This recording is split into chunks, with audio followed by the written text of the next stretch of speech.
Excel'da makroslar nima uchun kerak? Keling birinchi o'zi makros nimaligi haqida tanishib chiqsak.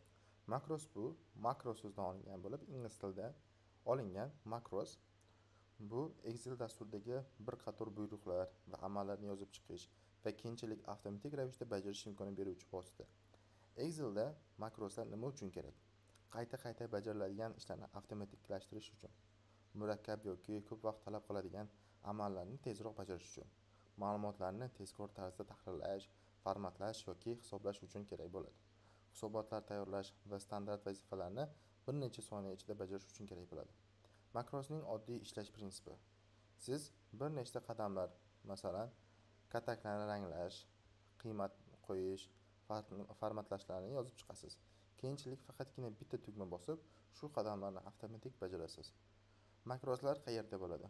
View menyusidagi makros bo'limida yoki Developer menyusidagi makroslar yaratish, tahrirlash va ishga tushirish mumkin. Xulosa, makroslar Excel'dagi ishlarni tezlashtirish va avtomatlashtirish uchun qulay vosita bo'lib, faqat bu kuchni tejashga yordam beradi.